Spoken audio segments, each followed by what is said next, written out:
My dear student, welcome back to Aryan classes. Aryan ક્લાસીસમાં મારા દરેક વાલા વિદ્યાર્થીઓનું દિલથી હાર્દિક સ્વાગત કરું છું. મને ખબર છે આજે તમારી ખુશી માતી નથી. મારા વાલા વિદ્યાર્થીઓ જે 10 વર્ષની ગેપ વાળા વિદ્યાર્થીઓ હતા, જેને 15-20 વર્ષની ગેપ હતી, 5 ટ્રાય આપ્યા હતા, 10 ટ્રાય આપ્યા હતા કે બેન અમે પાસ નથી થઈ શકતા તત્વજ્ઞાનમાં, તો એ વિદ્યાર્થીઓ ખાસ આજનું પેપર આપીને એમને મોજ પડી ગઈ હશે. કેમ? એટલા માટે કારણ કે વિદ્યાર્થીઓ મારી સાથે જોઈન થઈને ભણ્યા છે. સાચું બોલજો, એકવાર કોમેન્ટ કરજો જો તમે બહુ ખુશ છો તત્વજ્ઞાનનું પેપર આપીને અને તમારી ખુશી માતી નથી અને તમને એવું થાય છે કે આમ બેન માટે શું કહું, શબ્દ નથી, તો મારી માટે કહેવા માટે બસ 2 શબ્દો હું તમને કહું છું કે રામનું નામ ખાલી લખી દેજો, મારા વિષ્ણુ ભગવાનનું નામ લખી દેજો, તો હું પણ ખુશ અને મારો ભગવાન પણ ખુશ. તમને બધા પાસ થઈ જાઓ એ ભગવાનને દિલથી પ્રાર્થના છે. હાલો, આપણું આ તત્વજ્ઞાનનું પેપર છે 2026 તમે અહીં જોઈ શકો છો. ફેબ્રુઆરી 2026 આજ રોજ 27 તારીખ આજના રોજનું આ પેપર છે. આજે તમે પેપર આપીને આવ્યા છો, બહુ ખુશ હશો.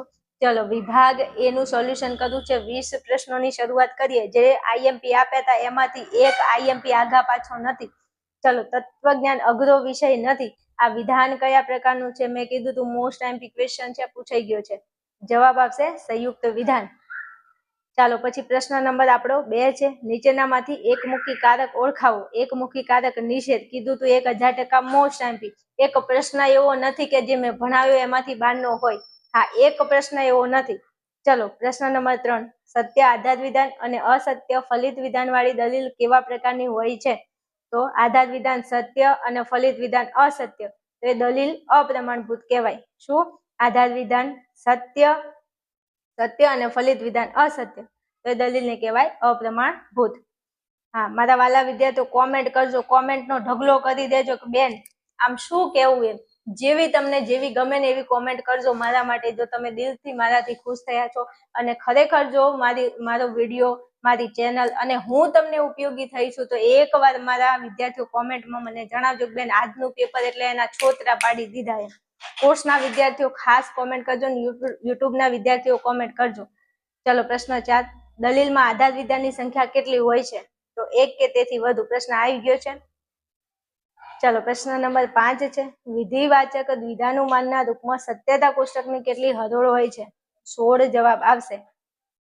ચાલો, પછી આગળ વધીએ. પ્રશ્ન નંબર 6. રૂપલક્ષી સાબિતીમાં ટ્રાન્સિલિટીની આગળ લખવામાં આવતો પી શાનો નિર્દેશ કરે છે? કીધું તું 1000% મોસ્ટ આઈએમપી. ઓકે, ચાલો, જવાબ શું આવશે?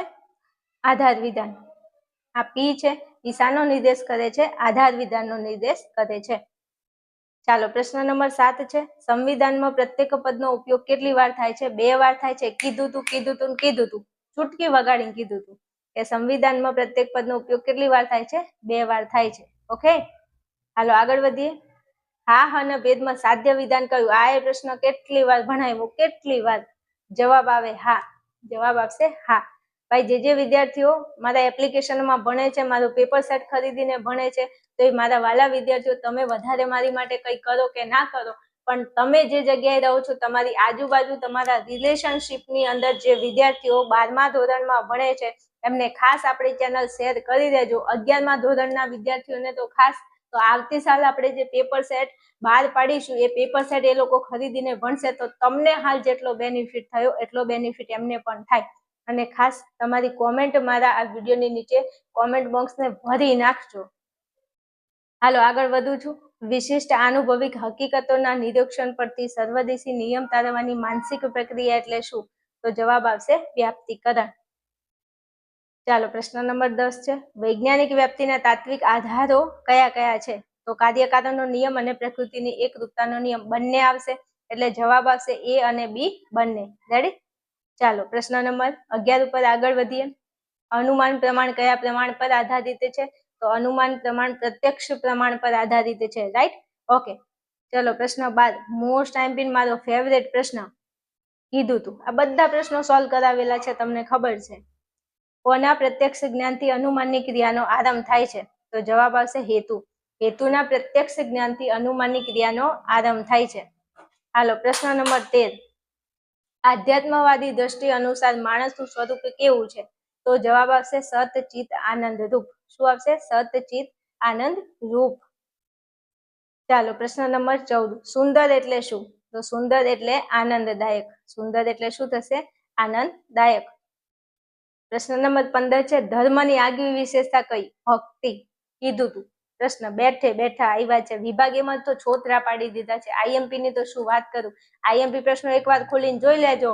120 માર્કનું પેપર બેઠે બેઠું 130 માંથી જોઈ લેજો તમારે.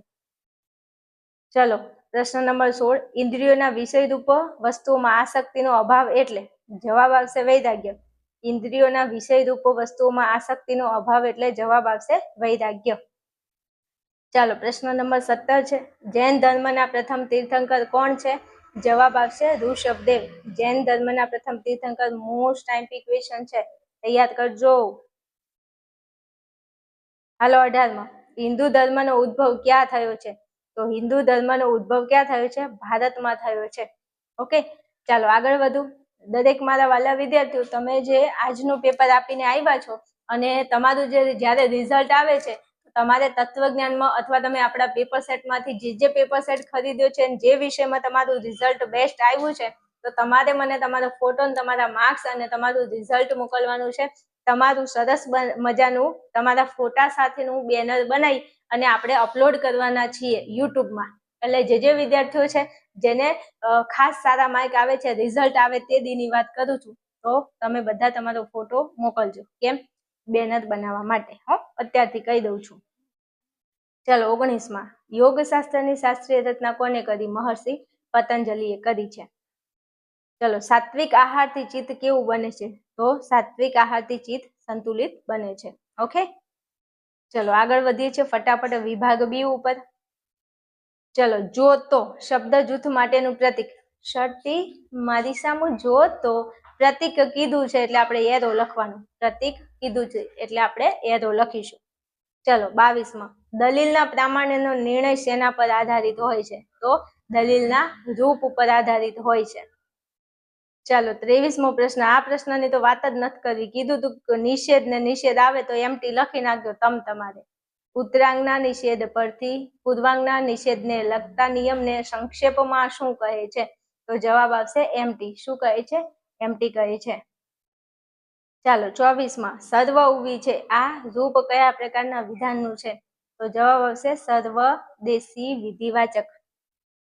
ચાલો પ્રશ્ન 25, પ્રકૃતિ સરખા સંયોગોમાં હાજર હોય તો પરિણામ કેવું આવે? તો હંમેશા સરખું પરિણામ આવે છે. બધા પ્રશ્નો પેપર સેટમાંથી આવી ગયા છે. તમને મોજ પડી ગઈ હશે, મને ખબર છે. કોમેન્ટ કરજો મારા વાલો, એકવાર કોમેન્ટ કરજો. ચલો 26માં, ભારતીય દર્શનમાં શેના અંગે વિચારણા થાય છે? તો જવાબ આવશે જ્ઞાન. ભારતીય દર્શનમાં શેના અંગે વિચારણા થાય છે? જ્ઞાન અંગે વિચારણા થાય છે. ચાલો 27માં, સમુદ્રનું પાણી ખારું હોય છે, એ કયા પ્રકારનું વિધાન છે?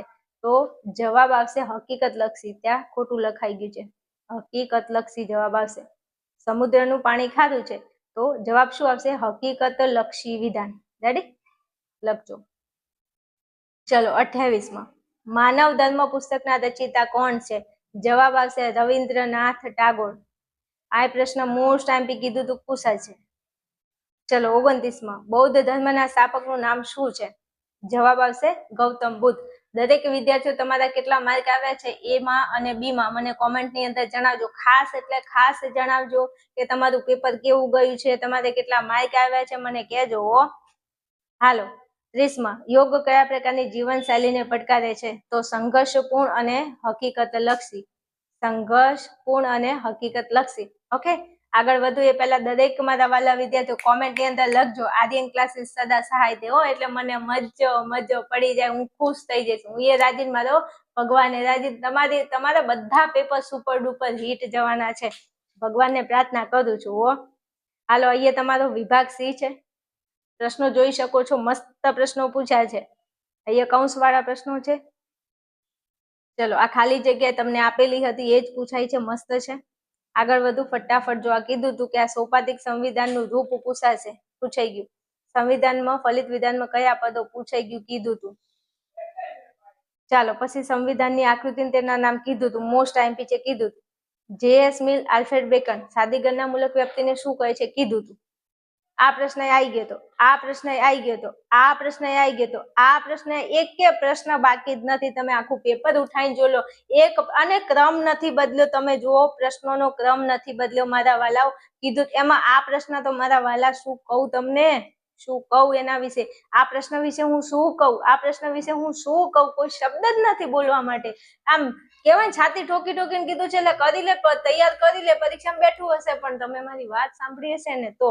બાકી જેને મારી વાતનો વિશ્વાસ કર્યો છે ને એમનું પેપર તો સુપર ડુપર હિટ ગયું છે આજનું. ચલો વિભાગ ડી ના પ્રશ્નો જોઈ શકો છો. આ બધા પ્રશ્નો આઈએમપી આપેલા છે, એમાંથી પૂછાય છે. આ એ પ્રશ્ન મોસ્ટ આઈએમપી છે, કીધું તું. ચલો પછી આ દલીલે સારી એવી પૂછી છે. આ પ્રાંજલ મેં કીધું તું લે ભાઈ કે સખીન મિત્ર આવે ને એટલે પદ ચતુષ્ટય નો દોષ આવે, આવું કીધું તું જો ખબર હોય તો. ચાલો પ્રશ્નો બીજા જોઈ શકો છો. આગળ વધુ. આ વ્યાપ્તિ રીતિઓ કીધું તું કે રીતિઓના ખાલી નામ તૈયાર કરવાના છે, કરી લેજો. હાલો પછી જો પ્રાર્થનાનું મહત્વ કીધું તું હો ભાઈ કે આ પ્રાર્થના 1000% પૂછાય છે, ભક્તિ પૂછાય છે, કીધું તું. અહીંયા ધર્મનો આ તો આપેલું જ હતું, એમાં તો કોઈ કહેવા જેવી વાત નથી. 5 નિયમોના નામ અને સ્વચ્છ સંતોષ. પ્રાણાયામની પ્રક્રિયા આ કીધું તું કે તૈયાર કરજો. હાલો ઈની તો મારે વાત કરવી જ નથી. વિભાગ ઈ તો તમને કહેવાય ને કે પેપર લીક કરી જ નાખ્યું હતું. વિભાગ ઈ તો ક્યારનો લીક થઈ ગયો તો તમને ખબર હશે. કીધું તું સમુચય ના પૂછે ને તો મારું નામ બદલી દઉં. અને નિષેધ આ બંને કીધું તું કે આ વખતે સમુચય નિષેધ કરી લેજો એવું કીધું તું હો. હા પછી જો આ ભારતમાં હરિયાળી ક્રાંતિ આવશે આ કીધું તું કે આ કરજો. અને ચેપ્ટર 9 ની વાત કરું ને તો ચેપ્ટર 9 માં કીધું તું કે આ પ્રશ્ન કરજો, જો ના આવે ને તો મારું નામ બદલી દઉં. અને આવ્યો ને પ્રશ્ન, અને આ કીધું તું કે ધર્મના ધર્મ ગ્રંથો અને સ્થાપકો આટલું કરજો. બે પ્રશ્નો, ખાલી 3 પ્રશ્નો આઈએમપી આપ્યા હતા. કેટલા? 3 પ્રશ્નો. અને 3 માંથી 2 પ્રશ્નો પૂછ્યા છે, જોઈ લો તમારે. એટલે કહું છું બેટા તૈયારી કરી લેવાની, હું કહું એનો વિશ્વાસ કરી લેવાનો. અને હજુ તમારું મનોવિજ્ઞાન, ભૂગોળ ને સમાજ બાકી છે હો. હા એટલે આવી જજો ફટાફટ. ચાલો વિડીયોને અહીંયા પૂરો કરું છું મારા વાલા વિદ્યાર્થીઓ. સારી એવી કોમેન્ટ કરી દેજો, વિડીયોને લાઈક શેર કરી દેજો. ઓકે મળીએ નેક્સ્ટ વિડીયોમાં.